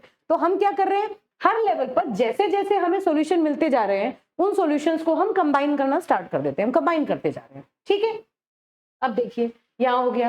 अब इधर अब ये देखिए, ये हम पहले कंप्यूट कर चुके थे fib of 1, जैसे ही इधर fib of 1 आया हमने उसको कंप्यूट नहीं किया और यहीं एरे में जो वैल्यू पड़ी है उसी को उठा लिया, f of 1, है ना। अब यहाँ f of 2, ये जो f of 2 है और f of 1 है, ये दोनों कंबाइन होके क्या इन्होंने क्या बनाया, f of 3। तो f of 3 हमने यहाँ स्टोर करा लिया, ठीक बात है। अब यहाँ f of 3 के आसपास यहाँ पर जो भी वैल्यू आई थी क्या आया था, fib 3, है ना, 2, fib 2। अब fib 2 यहाँ हम कैलकुलेट कर चुके, उसकी वैल्यू कहाँ पर है, f of 2 पे। तो f of 2 की वैल्यू को हमने एज इट इज लिख दिया। तो कहने का मतलब क्या है कि ट्री को बार बार सब प्रॉब्लम में डिवाइड करके उन सारी सब प्रॉब्लम को repeated time and again solve करने के बजाय एक बार जो चीज हमें मिल गई उनके मर्ज सॉल्यूशन भी मिले, मतलब इंडिविजुअल प्रॉब्लम जो सॉल्व हुई वो भी हमने स्टोर कर ली, और उन प्रॉब्लम की हेल्प से जो कंपैरेटिवली बिगर सब प्रॉब्लम्स थी उनके सॉल्यूशन भी हमने लिए और सारे के सारे एरे में या किसी टेबल में स्टोर करके रख लिए। तो नंबर ऑफ कंप्यूटेशंस जो थे वो देखिए कितनी सिग्निफिकेंटली रिड्यूस हो गए। तो this is all about dynamic programming, this is how dynamic programming works. मुझे लगता है ये आइडिया बिल्कुल आपको क्लियर हुआ होगा कि जब हम डिवाइड एंड कॉन्कर यूज करते हैं तो जितनी भी प्रॉब्लम्स हैं उन सब प्रॉब्लम की जो जितनी भी सब प्रॉब्लम्स होती है उन सब प्रॉब्लम्स के रिपीट होने के बाद भी हम उन्हें इंडिविजुअली बार बार सॉल्व करते हैं, लेकिन डायनेमिक प्रोग्रामिंग एक बफर या एक एरे या एक टेबल यूज करता है जिसमें वो इंटरमीडिएट सॉल्यूशंस को रख लेता है। चलिए अब फिर वही बात होगी जैसे हमने ग्रीडी की बात की थी, वही पॉइंट्स आपको यहाँ ध्यान रखने हैं कि डायनेमिक प्रोग्रामिंग कब सॉल्व यूज हो सकती है, जब हम ऑप्टिमल सब स्ट्रक्चर यूज करें, और दूसरा जब हम ओवरलैपिंग सब प्रॉब्लम्स वाली प्रॉब्लम को लें। ये चीजें बेटा मैंने पहले भी डिस्कस की हैं, बस आप अगर ये दो नाम भी याद रख लेंगे तो भी आपका काम हो जाएगा। ठीक है, चलिए, तो this is your dynamic programming approach. अब देखिए अभी तक हमने 3 स्ट्रैटेजीज पढ़ी हैं, कौन कौन सी? ग्रीडी, डिवाइड एंड कॉन्कर और डायनेमिक प्रोग्रामिंग। ये बहुत इंपॉर्टेंट स्लाइड है। ये क्या है कि अब हम इन तीनों में आपस में कंपैरिजन कर सकते हैं। देखिए एग्जाम में कैसे पूछा जाता है, जैसे ग्रीडी और डायनेमिक प्रोग्रामिंग में डिफरेंस पूछ लेंगे, ग्रीडी और डिवाइड एंड कॉन्कर में डिफरेंस पूछेंगे, या divide and conquer dynamic programming में डिफरेंस पूछेंगे। तो ये जो ये कंपैरेटिव स्टडी है ये उन सारे क्वेश्चंस को रीच आउट करने में आपकी हेल्प करेगी। चलिए देखिए क्या है, सबसे पहले हमने लिया ग्रीडी एल्गोरिथम। ये क्या करता है, टॉप डाउन अप्रोच फॉलो करता है। जैसे हमने देखा कि मेन प्रॉब्लम से स्टार्ट करते हैं, लोकल चॉइसेस को लेते चले जाते हैं, और फिर एक बार अगर हम गलत डायरेक्शन में चले गए और हमें ऑप्टिमल सॉल्यूशन नहीं भी मिला तो भी हम रिग्रेट नहीं करते, हम वापस नहीं आते, है ना। जिस डायरेक्शन में हम प्रोसीड कर चुके हैं हम उसी डायरेक्शन में चलते हैं और वही प्रोसीड करते हैं। चलिए, ये टॉप डाउन अप्रोच फॉलो करती है। देखिए इंपॉर्टेंट पॉइंट जो है उनको हम हाईलाइट करते हैं। टॉप डाउन अप्रोच फॉलो करती है ना। जो डिवाइड एंड कॉन्कर है वो भी टॉप डाउन अप्रोच फॉलो करती है, हमें पता है। लेकिन जो डायनेमिक प्रोग्रामिंग है वो बॉटम अप्रोच फॉलो करती है। क्यों? क्योंकि बॉटम से वो क्या करे, एक बार प्रॉब्लम को डिवाइड कर दिया, उसके बाद बॉटम से जो सब प्रॉब्लम्स हैं उनके सॉल्यूशंस को कैलकुलेट करके, सॉल्यूशंस को एक एक करके वो टेबल या एरे में स्टोर करेगा और फिर उनकी मर्जिंग करता जाएगा। तो ये बॉटम अप फैशन में काम करता है। ये इंपॉर्टेंट है, इंपॉर्टेंट पॉइंट है जो आपको ध्यान रखना है। Dynamic programming works in bottom up fashion. चलिए, ये ऑप्टिमाइजेशन प्रॉब्लम को सॉल्व करती है। डिवाइड एंड कॉन्कर हमेशा डिसीजन प्रॉब्लम्स के लिए सॉल्व होती है, और जो डायनेमिक प्रोग्रामिंग है वो भी ऑप्टिमाइजेशन प्रॉब्लम्स में यूज होती है। चलिए, optimal solution is generated without revisiting the previously generated solutions. ये बात हमने की थी, है ना। जबकि डिवाइड एंड कॉन्कर में क्या है, solution of sub problems is computed recursively more than once. अभी जो बात हुई, जस्ट अभी जो बात हुई कि एक ही सब प्रॉब्लम के सॉल्यूशन को मल्टीपल टाइम हम कंप्यूट करते हैं। लेकिन डायनामिक प्रोग्रामिंग क्या करता है कि सब प्रॉब्लम के सॉल्यूशंस को ये एक जगह स्टोर करके, once and stored in a table for later use, computed once and stored in a table for later use. अब देखिए, मे और may not generate an optimal solution, ये बहुत इंपॉर्टेंट पॉइंट है। ग्रीडी एल्गोरिथम जो होते हैं, जो अभी हमने कहा, जरूरी नहीं है कि ग्रीडी एल्गोरिथम हमेशा आपको ऑप्टिमल सॉल्यूशन दे। ऐसे ही जो डिवाइड एंड कॉन्कर है, इसकी जो अप्रोच है वो अप्रोच एक्चुअली ऑप्टिमल सॉल्यूशन की तरफ है ही नहीं। ये तो ये कहता है कि बस मुझे प्रॉब्लम को सॉल्व करना है। कैसे करना है? सब प्रॉब्लम में रिकर्सिवली डिवाइड करके और फिर फाइनली उनके रिजल्ट्स को कंबाइन करके। ऑप्टिमल मिले ना मिले इस बात से इसे कोई मतलब नहीं है। लेकिन जो डायनेमिक प्रोग्रामिंग है, अगर एक प्रॉब्लम ऑप्टिमाइजेशन प्रॉब्लम को, वो एक ऑप्टिमाइजेशन प्रॉब्लम के उस कैटेगरी में फॉल कर रही है जहां पर ऑप्टिमल सब स्ट्रक्चर है ना, उस पर्टिकुलर प्रॉब्लम को अगर आप डायनेमिक प्रोग्रामिंग से सॉल्व करते हैं तो it will ensure to give your, it will assure you to give an optimal solution. ठीक है बेटा, इंपॉर्टेंट पॉइंट है। अभी देखिए इसी कंपैरिजन में आगे चलते हैं। अगला क्या है कि ग्रीडी एल्गोरिथम्स जो होते हैं वो आइटरेटिव एल्गोरिथम्स होते हैं, लूप में काम करते हैं, जबकि जो डिवाइड एंड कॉन्कर है वो रिकर्सिव एल्गोरिथम्स होते हैं। ठीक है, डायनेमिक प्रोग्रामिंग के जो एल्गोरिथम्स हैं वो दोनों तरीके से हो सकते हैं, मतलब वो विदाउट रिकर्शन भी आप उन्हें इंप्लीमेंट कर सकते हैं और आप यूजिंग रिकर्शन भी उन्हें इंप्लीमेंट कर सकते हैं। इंपॉर्टेंट है, ध्यान रखना है। फिर एफिशिएंट और फास्ट है डिवाइड एंड कॉन्कर से। क्यों? क्योंकि कुछ सोचता ही नहीं है। ग्रीडी चॉइस में क्या होता है कि भाई आप एक जगह खड़े हैं, आपको जो बेस्ट लगा आपने चूज कर लिया, आपने आगे तक का कुछ दिमाग ही नहीं लगाया, कुछ नहीं सोचा, रैंडमली तुरंत आपने डिसीजन लेना है। तो ये फास्ट होते हैं कंपैरेटिवली, लेस एफिशिएंट और स्लोअर होते हैं, है ना। और जो डायनेमिक प्रोग्रामिंग है ये एफिशिएंट तो बहुत है लेकिन स्लो है ग्रीडी के कंपैरिजन में। क्यों? क्योंकि भाई रिजल्ट्स को कंप्यूट करेगा, टेबल में स्टोर करेगा। ग्रीडी प्रोग्रामिंग में ऐसा हमें कुछ करने की जरूरत नहीं पड़ती। अब एक्स्ट्रा मेमोरी ग्रीडी में रिक्वायर्ड नहीं होती क्योंकि हम कोई भी चीज स्टोर नहीं करते। कुछ मेमोरी रिक्वायर्ड होती है डिवाइड एंड कॉन्कर में, किस लिए? रिकर्सिव कॉल के लिए, क्योंकि जब आप रिकर्शन यूज करते हैं तो आप लोगों ने बेटा डेटा स्ट्रक्चर में पढ़ा है कि जब भी हम रिकर्शन यूज करते हैं तो हम क्या करते हैं, एक स्टैक यूज करते हैं, है ना, और स्टैक में जैसे जैसे रिकर्सिव कॉल्स होती हैं उन्हें हम स्टैक के अंदर डालते चले जाते हैं। तो स्टैक, इसमें क्या लिख सकते हो, सम मेमोरी इज यू रिक्वायर्ड, यहां लिख सकते हैं स्टैक, है ना, स्टैक फॉर रिकर्सिव कॉल्स, जिसमें हम रिकर्सिव कॉल डालते हैं। अब more memory is required to store the sub problem for later use, इसमें हम एरे या टेबल अलग से यूज करते हैं ऑक्सिलरी, जिसमें हम सब प्रॉब्लम्स के सॉल्यूशन को स्टोर करके रखते हैं, है ना। अब इनके कुछ एग्जांपल्स यहाँ दिए हुए हैं, वैसे तो आप लोग जब पूरा सिलेबस पढ़ेंगे वहां पर क्लियरली ये चीजें आपको दिखेंगी, लेकिन फिर भी एग्जांपल आपको पता होने चाहिए। जैसे ग्रीडी से हम फ्रैक्शनल नैपसैक प्रॉब्लम सॉल्व करेंगे, एक्टिविटी सिलेक्शन प्रॉब्लम करेंगे और जॉब सीक्वेंसिंग, ये 3 टाइप की प्रॉब्लम हम ग्रीडी मेथड से सॉल्व करेंगे। ऐसे ही डिवाइड एंड कॉन्कर से merge sort, quick sort, Strassen's matrix multiplication, ये 3 टेक्निक्स ऐसी हैं जो divide and conquer approach use करती हैं। फिर 0-1 knapsack problem, all pair shortest path और मैट्रिक्स चेन मल्टीप्लिकेशन, ये 3 टाइप की प्रॉब्लम है जो हम डायनामिक प्रोग्रामिंग से यूज करेंगे। ठीक है, ये जितने भी प्रॉब्लम्स यहाँ पर लिखी है ना, इनके ऊपर एग्जाम में क्वेश्चंस आते हैं। बहुत इंटरेस्टिंग है, बहुत डिफिकल्ट नहीं है, इंटरेस्टिंग है। लेंदी होती है, ऑल्दो दे आर लेंदी, लेकिन ये बिल्कुल मुश्किल नहीं होती। आपको बस एक ट्रिक समझनी होती है कि हमें किस तरह से अप्लाई करना है। ठीक है बेटा, तो ये हुआ ग्रीडी, डिवाइड एंड कॉन्कर और डायनामिक प्रोग्रामिंग में आपस में कंपैरिजन, जो इंपॉर्टेंट है आपको पता होना चाहिए। अब अगला है आपका back tracking. Back tracking is another approach जो क्या कहती है, देखिए, tries each possibility until they find the right one. क्या है ये ऐसी अप्रोच है। अब यहां पर देखिए, यहां से हमने स्टार्ट किया, यहां से मैंने करना स्टार्ट किया, तो देखिए मैंने कौन सा रूट चूज किया, सपोज यहां से मैंने इस रूट पे चलना शुरू किया। ठीक है, अब जितने भी अवेलेबल रूट हैं उनमें से मैंने कोई एक रूट सेलेक्ट किया। डेप्थ में अगर इस ट्री को आप ऐसे करके देखें, रोटेट कर दे, तो हम क्या कर रहे हैं, अगर ये रूट है तो हम डेप्थ में प्रोसीड कर रहे हैं, डेप्थ फर्स्ट जिसे कहते हैं, डीएफएस। डीएफएस मतलब ट्री की जो ब्रांच है, उस ब्रांच के अलोंग हम बिल्कुल एंड तक चले जाएंगे, उसके बाद हम फर्दर ट्री में चलेंगे, उसे कहते हैं डीएफएस। और बीएफएस किसे कहते हैं, ब्रेड्थ फर्स्ट सर्च। क्या कहती है कि पहले एक नोड से जितनी भी ब्रांचेस आ रही हैं उन सब ब्रांच के एक नोड को विजिट करेंगे, फिर उन्हें फर्दर करेंगे, लेवल बाय लेवल। अगर हम सारा पूरा का पूरा रिविजिट करते हैं तो उसे कहते हैं ब्रेड्थ फर्स्ट सर्च, है ना। और एक पर्टिकुलर लेवल, एक ही ब्रांच के में बिल्कुल लास्ट लेवल तक अगर हम सर्च करते चले जाएंगे तो उसे कहते हैं डेप्थ फर्स्ट सर्च। तो यहाँ पर कौन सी यूज होती है, डेप्थ फर्स्ट सर्च यूज होती है, ये ध्यान रखना है।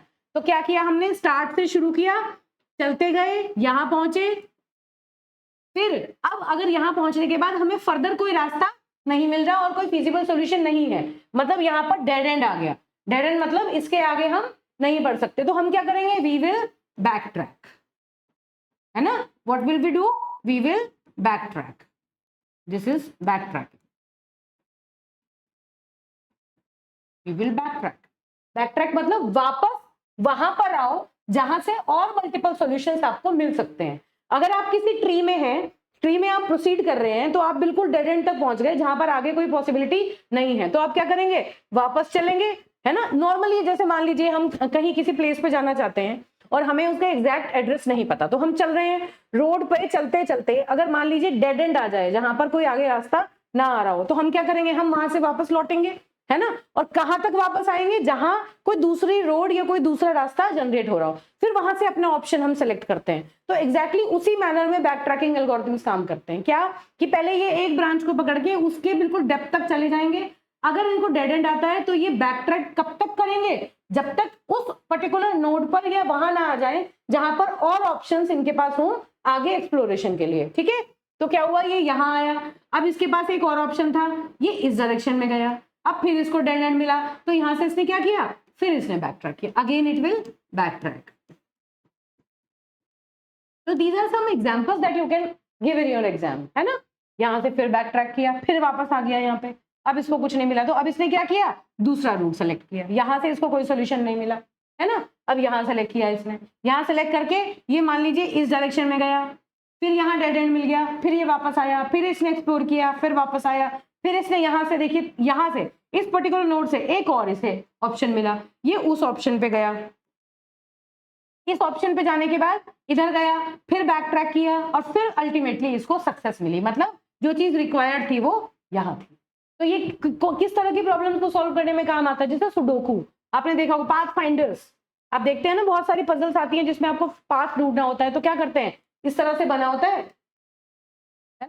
और आप क्या करते हैं कि उस पर्टिकुलर पाथ एक एक करके उस पाथ को फॉलो करते हैं जब तक वो पाथ एंड पे ना पहुंच जाए। अगर आपको पाथ नहीं मिलता तो आप वहीं से वापस आते हैं और फिर उसे फाइंड आउट करना स्टार्ट करते हैं। ठीक है बेटा, तो this is how we will proceed in this. तो बैक ट्रैकिंग बेसिकली क्या कहता है कि एक नोड से शुरू करके डेप्थ तक जाओ, अगर आपको कोई आगे ऑप्शन नहीं मिल रहा तो बैक ट्रैक करो। कहां तक बैक ट्रैक करो, जहां पर फर्दर चॉइसेस आपके पास हो, और ये काम आपको कब तक करना है, जब तक आपको सॉल्यूशन ना मिल जाए। ठीक है, अच्छा एक इंपॉर्टेंट बात है कि बैक ट्रैकिंग सारे सॉल्यूशन, जितने भी फिजिबल सॉल्यूशंस हैं उन सबकी बात नहीं करता। एक बार इसको कोई सॉल्यूशन मिला तो ये उसके बाद अपने एल्गोरिथम्स को स्टॉप कर देता, अपनी पूरी प्रोसेसिंग को स्टॉप कर देता है। अब देखिए, चलिए इसकी बेसिक्स लेते हैं पहले। क्या है बैक ट्रैकिंग में, चलो, it tries each possibility until they find the right one. ठीक है, जब तक सही नहीं मिलता तब तक वो आगे आगे बढ़ता जाएगा। फिर मतलब कब तक ट्राई करेगा, जब तक उसको सही राइट वन नहीं मिल जाता, फिजिबल सॉल्यूशन नहीं, जैसे ही मिला वहीं स्टॉप कर जाएगा।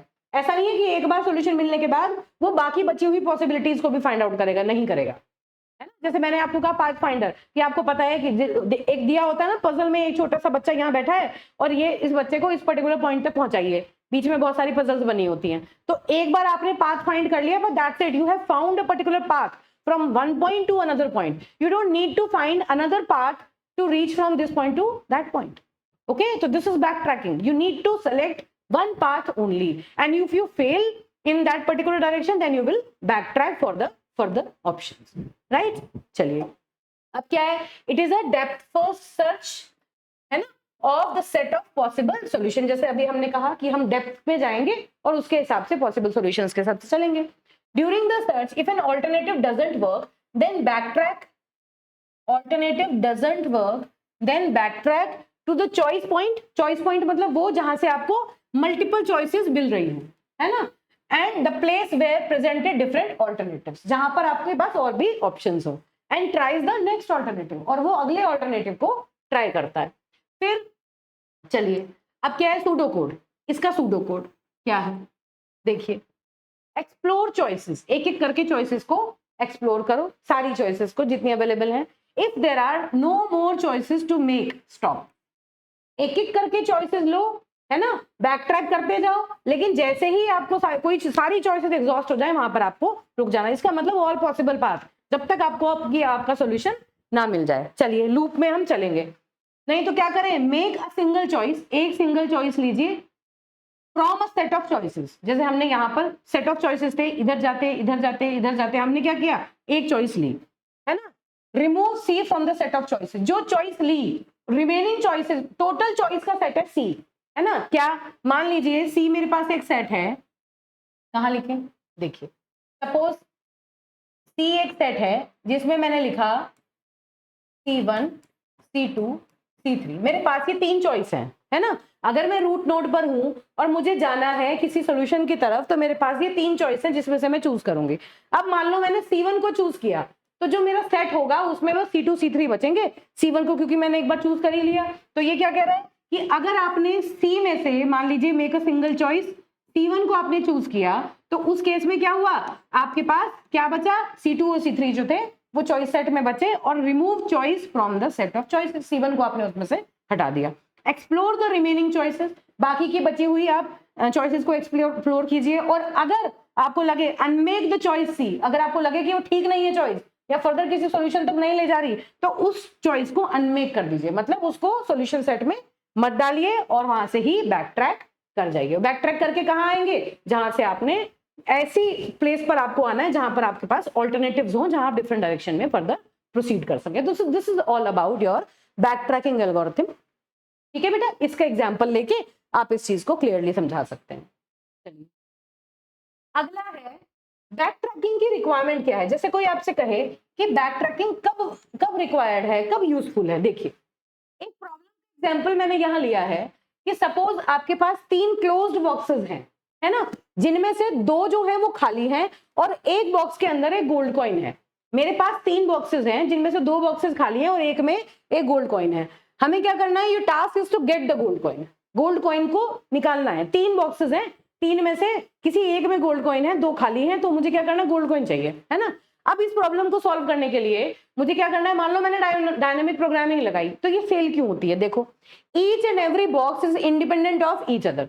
डायनेमिक प्रोग्रामिंग फायदा कहां दे रही थी? जहां पर मान लीजिए एक बॉक्स का दूसरे पर डिपेंडेंट होता। हम क्या कह रहे थे कि भाई एक प्रॉब्लम अगर दूसरी प्रॉब्लम पर डिपेंडेंट है और वो dependent problem multiple time repeat हो रही है, तो उस केस में डायनेमिक प्रोग्रामिंग हमारी हेल्प करता है, क्योंकि एक प्रॉब्लम को सॉल्व करने के बाद सॉल्यूशन को हम स्टोर कर लेते हैं और उस स्टोर्ड सॉल्यूशन को यूज करते हैं, प्रॉब्लम को रिपीटेडली सॉल्व नहीं करते। यहां तो ऐसी कोई प्रॉब्लम ही नहीं है, तो इसलिए डायनेमिक प्रोग्रामिंग तो कोई हमारी हेल्प नहीं करेगी, है ना। ओपन करेंगे, क्लोज करेंगे बॉक्स को, लेकिन ये दूसरे बॉक्सेस पे इसका क्या फर्क पड़ेगा? भाई हमने अगर एक बॉक्स को खोला, बंद किया, तो क्या दूसरे बॉक्सेस पे कोई फर्क पड़ेगा? नहीं पड़ेगा। तो डायनेमिक प्रोग्रामिंग फेल हो गई, इट विल फेल। अब ग्रीडी क्यों फेल होती है? ये क्या कहती है? Each and every box has equal probability of having gold coin. Greedy क्या कहता है कि भाई मैं यहां खड़ा हूं, मेरे पास 3 ऑप्शन है, मैं खड़ी हूं, मेरे पास 3 बॉक्सेस हैं, तीनों में से मुझे कौन सा खोलना है? तीनों में से किसी में भी हो सकता है, तीनों की इक्वल प्रोबेबिलिटी है, कितनी? 1/3। 3 है, तीनों में से किसी एक में गोल्ड कॉइन होने की प्रोबेबिलिटी कितनी है? 1/3। तो इक्वल है। तो ग्रीडी क्या कहता है कि बेस्ट चॉइस कहां से लाऊं? तो ग्रीडी को भी ब्रूट फोर्स अटैक करना पड़ेगा, मतलब रैंडमली सेलेक्ट करना पड़ेगा। ग्रीडी को आप अप्लाई ही नहीं कर सकते, है ना। ग्रीडी क्या कहता है? बेस्ट चॉइस लो। उसको पता ही नहीं है कि बेस्ट चॉइस क्या है, क्योंकि तीनों की चॉइस सेम है। चलो, ग्रीडी भी फेल हो गया। अब थर्ड है, बैक ट्रैकिंग कैसे काम करेगा? भाई back tracking simple brute forcing से ही ये काम हो सकता है। मतलब आप एक बॉक्स को खोलें, है ना, आपने देखा गोल्ड कॉइन है तो ले लिया, आपको सॉल्यूशन मिल गया। नहीं है तो आपने क्या किया? बैक ट्रैक किया। बैक ट्रैक कैसे? बॉक्स को बंद कर दिया, रख दिया, है ना। फिर आप दूसरे बॉक्स की तरफ बढ़े, फिर आपने वही काम उसके साथ किया। तो आप क्या कर रहे हैं? ब्रूट फोर्स अटैक कर रहे हैं। मतलब आपके पास जितने भी ऑप्शंस पॉसिबल हैं, आप पहले एक एक ऑप्शन को एक्सप्लोर कर रहे हैं। अगर वहां आपको सॉल्यूशन नहीं मिलता तो आप बैक ट्रैक करते हैं। बैक ट्रैक मतलब बॉक्स को बंद कर देते हैं और फिर फर्दर दूसरे सॉल्यूशंस को एनालाइज करते हैं। तो इस टाइप की प्रॉब्लम है तो वहां बैक ट्रैकिंग काम करेगी, बाकी जो अपने एल्गोरिथम्स पढ़े वो फेल हो जाएंगे। ठीक है बेटा, चलिए। अब जो अगली है वो है branch and bound. Branch and bound क्या कहती है? बिल्कुल बैक ट्रैकिंग जैसे सी लगेगी देखने में, लेकिन एक्चुअली है क्या? देखिए, ये क्या कहती है कि मान लीजिए मैं कहीं यहां पर हूं, सपोज ये एक प्रॉब्लम है मेरे पास, ठीक है। मैंने क्या करना है, प्रॉब्लम को सॉल्व करने के लिए मैंने मल्टीपल ब्रांचेस बना दी। अब देखिए, पढ़िए एक एक करके। ब्रांचिंग, ब्रांचिंग सबसे पहले क्या है? Original problem is partitioned into smaller sub problems, मतलब ब्रांचेस। ओरिजिनल प्रॉब्लम को मैंने स्मॉलर सब प्रॉब्लम्स में, मान लीजिए इस तरह से मैंने इन्हें स्मॉलर सब प्रॉब्लम्स में डिवाइड कर दिया, है ना। इसकी भी बना दी। अब इसके भी फर्दर 3 सॉल्यूशंस हैं, इसके भी फर्दर 3 सॉल्यूशन है, मतलब फर्दर प्रॉब्लम्स हैं, इसके भी 3 फर्दर सब प्रॉब्लम्स हैं। अब मैंने क्या करना है, जो आपका ब्रांच एंड बाउंड है वो क्या कहता है कि भाई आप जब एक पर्टिकुलर प्रॉब्लम को सॉल्व करने के लिए सब प्रॉब्लम बनाते हैं ना, तो ये तो हो गया ब्रांचिंग, जब आपने उसे सब प्रॉब्लम में डिवाइड किया। अब आप यहाँ पर बाउंड लगाते हैं, मतलब अगर आप मैक्सिमाइजेशन प्रॉब्लम सॉल्व कर रहे हैं, या ये भी ऑप्टिमाइजेशन प्रॉब्लम सॉल्व करने के लिए यूज होता है। It is always use to solve an optimization problem, used to solve optimization problems। ठीक है। अब देखिए क्या है, यहां पे आपने किया, करने के बाद बाउंडिंग करते हैं हम इसमें। बाउंडिंग का मतलब कि हमने एक लोअर रेंज यहां पर रेंज बना दी, है ना। इन तीनों में कुछ सॉल्यूशंस के साथ हम प्रोसीड करेंगे और कुछ को हम डीसेलेक्ट कर देंगे। जैसे मान लीजिए मैंने कहा कि मैंने ये वाली ब्रांच प्रून कर दी, इसे कहते हैं प्रूनिंग, कि हम इस डायरेक्शन में नहीं चलेंगे क्योंकि कोई कॉज या कोई फैक्टर इस डायरेक्शन में ऐसा है जो मुझे कभी सॉल्यूशन की तरफ लेके नहीं जाएगा, है ना। मैंने इसे भी फर्दर प्रून कर दिया, ये भी मुझे सॉल्यूशन की तरफ नहीं लेके जाएगा, और मैंने इस पर्टिकुलर जो नोड है इस नोड को सेलेक्ट किया, इस पे हम प्रोसीड करेंगे। इनको मैंने बिल्कुल प्रून कर दिया। बिल्कुल प्रून करने का मतलब है कि इनको हम फर्दर एक्सप्लोर ही नहीं करेंगे। क्यों? क्योंकि हमने किसी बाउंडिंग फंक्शन के ऊपर ये पहले ही डिसाइड कर लिया कि इस डायरेक्शन में अगर हम चलेंगे तो हमें कभी भी सॉल्यूशन नहीं मिलेगा। तो हमने ये सेलेक्ट किया, इसमें से मान लीजिए मेरे पास 3 चॉइसेस हैं, जिसमें से मैंने एक को सेलेक्ट किया और 2 को प्रून कर दिया। तो किसी ना किसी कंडीशन के ऊपर बेस्ड ये काम हम करते हैं। जब मैं ये पढ़ाऊंगी आपको बेटा, वहां पर आपको ये क्लियरली समझ में आ जाएगा। फिलहाल आप इस डायग्राम की हेल्प से अगर कोई शॉर्ट नोट आपसे पूछे तो आप इसको क्लियरली बता सकते हैं। अब देखिए क्या करता है, ये ओरिजिनल प्रॉब्लम को स्मॉलर सब प्रॉब्लम्स में डिवाइड करता है। बाउंडिंग क्या है? Compare the computed optimal solution with the best known solution. Best known solution का मतलब क्या है कि आपको पता है कि ये हमने बाउंडिंग का मतलब क्या है कि आपने अभी तक जो काम किया, मतलब आपको सॉल्यूशन मान लीजिए बेस्ट नोन सॉल्यूशन है 10, है ना, और आपका जो सॉल्यूशन है वो है 5, तो जिस रास्ते से वो गया, अगर वो रास्ता आपको बेस्ट सॉल्यूशन की तरफ नहीं लेके जाता तो आप उस रास्ते पे नहीं चलेंगे, बस बात ये है। ठीक है, तो ये क्या कहता है, एलिमिनेशन क्या है, identify nodes which do not lead to the best solution, eliminate them. हमें पता चल गया कि बेस्ट सॉल्यूशन कितना चाहिए, अभी जो सॉल्यूशन आ रहा है वो इतना आ रहा है, अगर बेस्ट नहीं है तो हम उस तरफ जाएंगे ही नहीं, हम उसी तरफ चलेंगे जहां बेस्ट सॉल्यूशन की प्रोबेबिलिटी ज्यादा है। जैसे ग्रीडी क्या करता था, ग्रीडी चलता था लेकिन वो ये नहीं सोचता था कि बेस्ट सॉल्यूशन मिले ना मिले, उसने जो सेलेक्ट कर लिया वो उसी पर रहता था, है ना, और फाइनली लास्ट तक प्रोसीड करता था। ब्रांच एंड बाउंड ऐसा नहीं करता, वो सारे ऑप्शंस को साथ साथ एलिमिनेट करता हुआ चलता है। अब देखिए सिलेक्शन क्या है, एक्सप्लोरेशन स्ट्रेटजी, मतलब ब्रेड फर्स्ट हो, डेप्थ फर्स्ट सर्च हो। एक्सप्लोरेशन का मतलब है कि आप एक ट्री के पूरी डेप्थ तक भी जा सकते हैं, आप ब्रेड्थ पर भी जा सकते हैं, आप लीस्ट कॉस्ट पर भी जा सकते हैं, डिफरेंट टाइप की एक्सप्लोरेशन स्ट्रेटजीज आप यूज कर सकते हैं। जबकि जो इससे पहले जितनी भी टेक्निक्स आपने पढ़ी उसमें मोस्टली हमने टॉप डाउन अप्रोच यूज किया या डीएफएस यूज किया था। जो बैक ट्रैकिंग होती है उसमें हम डेप्थ में जाते हैं, डेप्थ फर्स्ट में जाते हैं, और अगर हमें बिल्कुल एंड तक जाते हैं और अगर हमें सक्सेसफुल सॉल्यूशन नहीं मिलता तो हम बैक ट्रैक करते हैं। ये ऐसा कुछ नहीं करता, ये साथ साथ बेस्ट सॉल्यूशन की को देखता हुआ चलता है और ऑप्शंस को एलिमिनेट करता हुआ चलता है। ठीक है बेटा, तो this is your branch and bound, और इसमें जॉब सीक्वेंसिंग और ट्रैवलिंग सेल्समैन प्रॉब्लम्स हैं जो हम ब्रांच एंड बाउंड का यूज करके सॉल्व करेंगे। चलिए अब देखिए एडवांटेजेस क्या है ब्रांच एंड बाउंड के। टाइम कॉम्प्लेक्सिटी रिड्यूस करता है क्योंकि अननेसेसरी एक्सप्लोरेशन स्टेट, इसमें बेसिकली हमने ये क्या किया था, इसको हम कहते हैं state space tree. State space tree मतलब जितनी पॉसिबल स्टेट्स हैं वो सारी ड्रॉ कर लेते हैं, स्टेट स्पेस मतलब जितने पॉसिबल ऑप्शंस हैं वो सारे ऑप्शन हमने देख लिए, सबको एक बार देख लिया और देख के जो हमें लग रहे हैं बेस्ट सोल्यूशन तक नहीं जाएंगे उनको हम डिस्कार्ड कर देंगे। तो ये क्या करता है, स्टेट पूरा का पूरा अननेसेसरी एक्सप्लोरेशन को अवॉइड करता है, पहले ही उन्हें एलिमिनेट करता है। तो क्या हुआ, avoiding unnecessary exploration of the state space tree.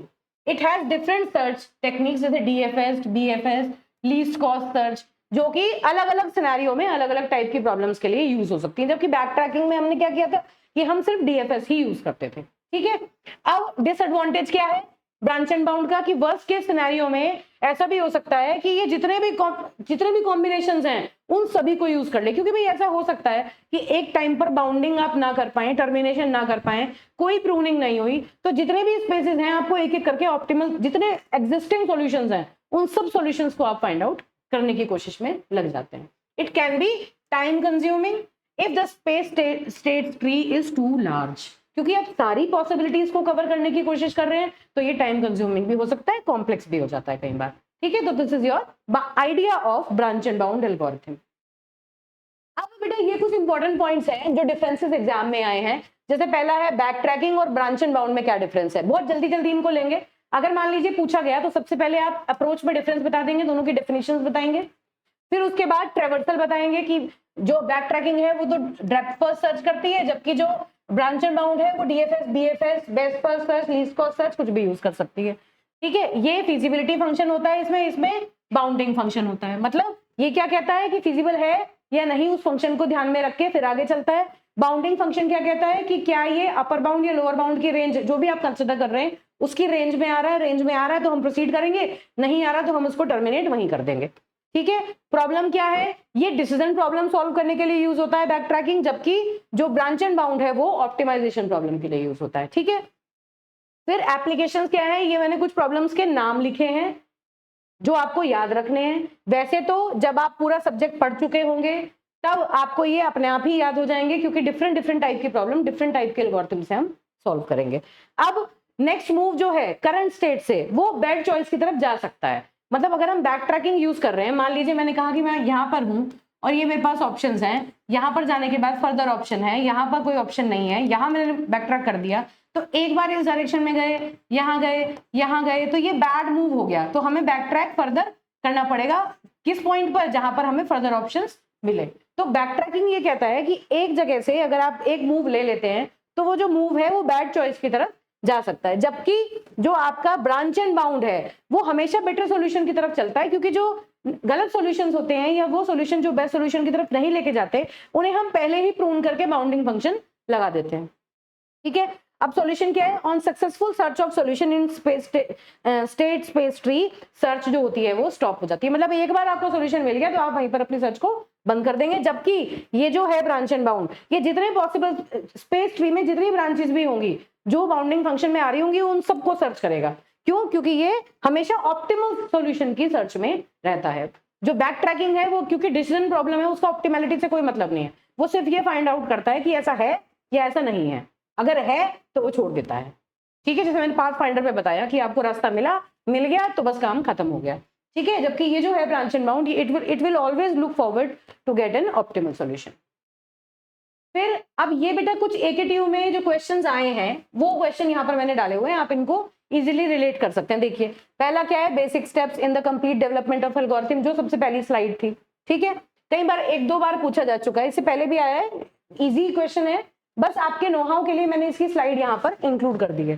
फिर बैक ट्रैकिंग क्या होता है, जो हमने बात की, बैक ट्रैकिंग बस एक बार पूछा हुआ है कि what is your backtracking. चलिए backtracking, differentiate between backtracking and branch and bound, जो अभी लास्ट स्लाइड में हमने डिस्कस किया। Discuss backtracking problem solving approach, वही बैक ट्रैकिंग की जो स्लाइड है वो पूरी आपको इसमें एक्सप्लेन करनी है। Explain greedy algorithm and their characteristics, then explain branch and bound in brief. All these techniques देखिए रिपीटेडली ये सब चीजें एग्जाम में पूछी गई है। Why is dynamic programming, how it is different from recursion. Recursion मतलब जो मैंने आपको फिबोनाची सीरीज का एग्जांपल दिया था वही दोनों फिगर बना के आप इसको समझाएंगे। एक्सप्लेन विद एग्जांपल, वही फिबोनाची का एग्जांपल आप उसको देंगे और इनमें डिफरेंशिएट करेंगे। Compare various algorithm paradigms such as divide and conquer, dynamic programming and greedy approach. ये किसके लिए है, ये देखिए इसके लिए ये स्लाइड बनी हुई है जहां पर हमने ये शुरू के 3 वाले जो है इनको कंपेयर किया हुआ था। ठीक है बेटा, तो these are your AKTU questions that has been asked from this particular slide. ठीक है, तो यहाँ पर हमने एल्गोरिथम डिजाइन टेक्निक्स को आज डिस्कस किया ब्रीफ में। ऑल्दो इनको सबको हम डिटेल में एक बार पढ़ेंगे, लेकिन इनको ब्रीफ में यहाँ पर जो इसका डिस्कशन है उसमें बहुत शॉर्ट में मैंने कोशिश की है कि ये सारी चीजें मैं लिखूं ताकि आपको एग्जाम में डायरेक्टली पढ़ के जाने में इसमें हेल्प मिले। ठीक है बेटा, और आगे हम जो लेक्चर्स में स्टार्ट करूंगी, मैं आगे आपको सॉर्टिंग कराना स्टार्ट करूंगी।